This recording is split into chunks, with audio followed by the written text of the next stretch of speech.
காரசாரமாக காரப்பொரி செய்யலாம் வாங்க. அதுக்கு ஒரு மிக்சிங் பவுலில் ஹாஃப் ஆனியனை பொடிசாக கட் பண்ணி சேர்த்துக்கலாம்.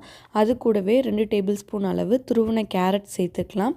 இது கூட ஹாஃப் கப் அவிச்ச வேர்க்கடலையை சேர்த்துக்கலாம். நான் 2 டேபிள் ஸ்பூன் அளவு மாம்பழத்தை இதில் பொடிசாக கட் பண்ணி சேர்த்துக்கிறேன். எனக்கு பிடிக்கும், அதனால் சேர்த்துக்கிறேன். உங்கள்கிட்ட மாங்காய் இருந்தது அப்படின்னா அதையும் சேர்த்துக்கலாம்.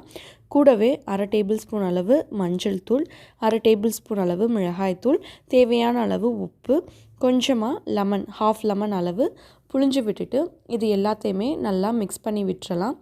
இப்போது எல்லாத்தையுமே நம்ம புழிஞ்சு விட்டாச்சு. இப்போது இதை நல்லா மிக்ஸ் பண்ணி விட்டுட்டு இது கூட நான் 2 கப் அளவு பஃப்டு ரைஸ், அதாவது பொரி சேர்த்துக்கிறேன். சேர்த்துட்டு அதையும் நம்ம நல்லா கிளறி விட்டுறலாம். இதில் நம்ம மாம்பழம் சேர்க்குறது இன்னும் கொஞ்சம் அந்த மாம்பழத்தில் உப்பு லெமன் சாரெலாம் இறங்கி ஃப்ளேவர் இன்னும் கொஞ்சம் டிஃப்ரெண்ட்டாக இருக்கும். நீங்கள் ட்ரை பண்ணி பாருங்கள். நம்ம யூஸ்வலாக மாங்காய் தான் சேர்ப்போம் இல்லையா? ஸோ அதுக்கு பதிலாக நீங்கள் மாம்பழம் சேர்த்து பாருங்கள். ரொம்ப சேர்க்க வேணாம், ஒரு 2 டேபிள் ஸ்பூன் அளவு போதும். அவ்வளோதான். இங்கே பாருங்கள், எல்லாமே நல்லா மிக்ஸ் பண்ணிட்டோம். இப்போ நான் இதை ஒரு பவுலில் மாற்றி காமிக்கிறேன். பார்க்கவே ரொம்ப கலர்ஃபுல்லாக இருக்குது. காரம் உப்பு எல்லாமே கரெக்டாக இருக்குது. இந்த மாதிரி நீங்கள் பண்ணி கொடுத்தீங்க அப்படின்னா குழந்தைங்களும் விரும்பி சாப்பிடுவாங்க. ஏன்னா நம்ம காரம் கம்மியாக தான் போட்டிருக்கோம். ஸோ இது கொஞ்சம் டிஃப்ரெண்ட்டாக இருக்கும். கண்டிப்பாக செஞ்சு பார்த்துட்டு எப்படி இருந்ததுன்னு சொல்லுங்கள். கண்டிப்பாக சேனலை சப்ஸ்கிரைப் பண்ணுங்கள். தேங்க்யூ.